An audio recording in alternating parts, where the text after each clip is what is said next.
எல்லாருக்கும் happy Sunday. இந்த vlog வீடியோவில் பார்த்தீங்கன்னா, நான் சண்டேனா என்னென்ன பண்ணுறேன் அப்படின்றது தான் போட்டிருக்கேன்.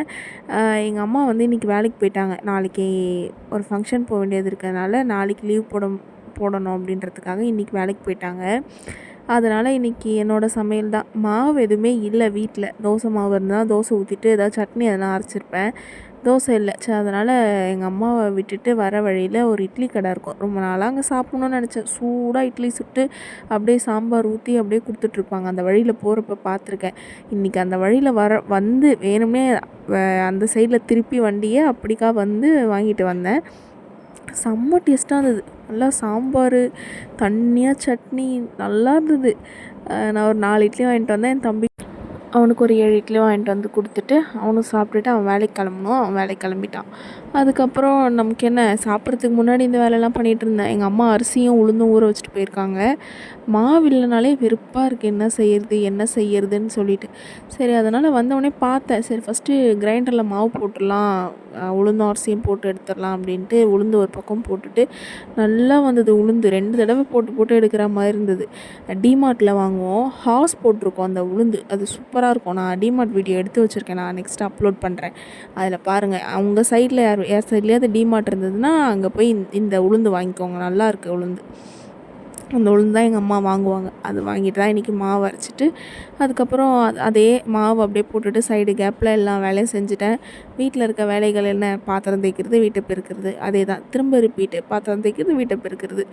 அப்புறம் உளுந்து எடுத்துகிட்டு சரி அரிசியை போட்டோம்னா அது பாட்டுன்னு ஆடிட்டுருக்கோம் அப்படின்னு சொல்லிட்டு அரிசியை போட்டுட்டு அதுக்கப்புறம் நான் வந்து உட்காந்து கொஞ்ச நேரம் சாப்பிட்டுட்டு டிவி பார்த்துட்டு பொறுமையாக வேலை சமையலுக்கு செய்யலாம் அப்படின்ட்டு செஞ்சேன். அதுக்குள்ளே வெங்காயம் தக்காளி சாப்பிட்டு முடிச்சு தான் என் தம்பி கிளம்பிட்டான். அவனுக்கு ஒரு காஃபி போட்டு கொடுத்துட்டு மாவெல்லாம் எல்லாத்தையும் எடுத்துட்டேன். அதுக்கப்புறம் திரும்ப கிச்சன் எப்படி இருக்கும், மாவு அரைச்ச கிச்சன் அந்த மாதிரி இருந்தது. மாவு அங்கங்கே தெரிச்சு போயிருந்தது. சரி, அதை எல்லாத்தையும் எடுத்து க்ளீன் பண்ணிவிட்டு இருக்கிற பாத்திரத்தை தேய்ச்சிட்டு அந்த கிரைண்டர்லாம் கழுவி காய வச்சுட்டு அதுக்கப்புறம் திரும்ப வெங்காயம் தக்காளியெல்லாம் கட் பண்ணிவிட்டு கொஞ்சம் நேரம் உட்காந்து டிவி பார்த்துட்டு அதுக்கப்புறம் சமையலை ஸ்டார்ட் பண்ணியாச்சு. இன்றைக்கி என்ன செஞ்சேன்னா ரொம்ப சிம்பிளாக சிக்கன் தொக்கு, ரசம், அவ்வளோதான். இது வச்சுட்டு முடிச்சாச்சு. ஏன்னா ஈவினிங் வந்து ஒரு ஃபங்க்ஷனுக்கு போக வேண்டிய வேலை இருக்குது.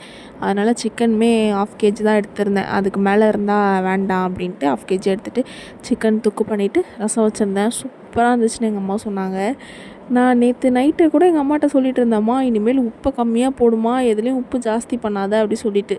உப்பு அதிகமாக சாப்பிடக்கூடாதுல்ல, அதனால் சொன்னேன். அதுக்கப்புறம் எங்கள் அம்மா சொன்ன நேரமானு தெரில, எனக்கு நான் டக்குன்னு உப்பு எல்லாத்துலேயுமே கம்மியாக போடுறேன்.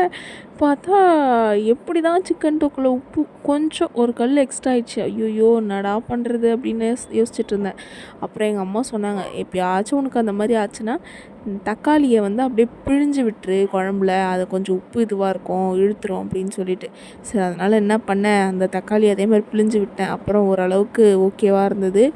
அப்புறம் என்ன, வேறு வழி, சாப்பிட்டு தான் ஆகணும், சாப்பிடுங்க அப்படின்னு சொல்லிட்டு. ஆனால் அந்தளவுக்கு ஒன்றும் வாயில் வைக்க முடியாத அளவுக்கு இல்லை. நாங்கள் வேறு சாப்பாடில் வேறு உப்பு போடுவோமா, அதனால் கொஞ்சம் இதுவாக இருந்தது. மற்றபடி டேஸ்ட் வைஸ் சூப்பராக இருந்துச்சு. நல்லா கிரேவியாக வந்திருந்தது. சிக்கன் தொக்கு பண்ணிவிட்டு ரசம் வச்சு நான் அப்புறம் எங்கள் அம்மா வந்துட்டாங்க. எல்லாத்தையும் முடிச்சுட்டு திரும்ப முடிச்சது போக இருக்கும்ல பாத்திரம், அந்த பாத்திரத்தெல்லாம் கழுவி கிச்சனை கழுவி விட்டுட்டுருக்கேன். எங்கள் அம்மா வந்துட்டாங்க. அவ்வளோதான். அப்படியே கொஞ்ச நேரம் உட்காந்துட்டு சாப்பாடுக்கு சுட உட்காந்து சாப்பாடு, சிக்கன் தொக்கு, ரசம் போட்டு சாப்பிட்டுட்டு எழுந்தாச்சு. அவ்வளோதான். நான் வந்து இப்போ அப்படியே படுத்துட்டு வீடியோ எடிட் பண்ணி அப்லோட் பண்ண வந்து படுத்துட்டேன். எங்கள் அம்மா அக்ஷய திருதிக்கான வேலையை பார்த்துட்ருக்காங்க. அது ஏதோ பருப்பு வைக்கணும், உப்பு வைக்கணும் அப்படின்ட்டு. சரி நீ வைமா அப்படின்ட்டு நான் வந்து படுத்துட்டேன். உங்கள் வீட்டிலலாம் சண்டே எப்படி போச்சு? நீங்கள்லாம் என்ன பண்ணுவீங்க சண்டேஸில்? லீவாக இருந்தால் லீவ் தான் மோஸ்ட் ஆஃப் எல்லாருக்கும். ஒரு சிலவங்களுக்கு ரொட்டேஷ்னல் ஷிஃப்ட் இருக்கும். அவங்களாம் ஆனால் ரொம்ப பாவம் இல்லை. சண்டேன்றது ஒரு ப்ரீஷியஸான ஒரு டே. எந்த டே லீவ் விட்டாலும் அந்த மாதிரி இருக்காது. ஆனால் சண்டே விடுற லீவ் தான் ஒரு என்னவோ அந்த வாரத்துக்கான ஒரு இதுவாக இருக்குமே. அந்த மாதிரி தான் எனக்கும். அவ்வளோதான், சண்டே முடிஞ்சிச்சு. அவ்வளோ கொஞ்சம் நேரம் அப்படி படுத்தோமா. இப்போ ஈவினிங் ஒரு ஃபங்க்ஷன் கிளம்பணும். அதுக்கு கிளம்பிட்டோம்னா டைம் ஸ்பீடாக போயிடும். இன்றைக்கி தான் எங்கள் வீட்டோட சண்டே ஸ்பெஷல். உங்கள் வீட்டில் என்ன ஸ்பெஷல் கமெண்ட் பண்ணுங்கள். வீடியோ பிடிச்சிருந்தா லைக் பண்ணிவிடுங்க, சப்ஸ்கிரைப் பண்ணிவிடுங்க. டாட்டா.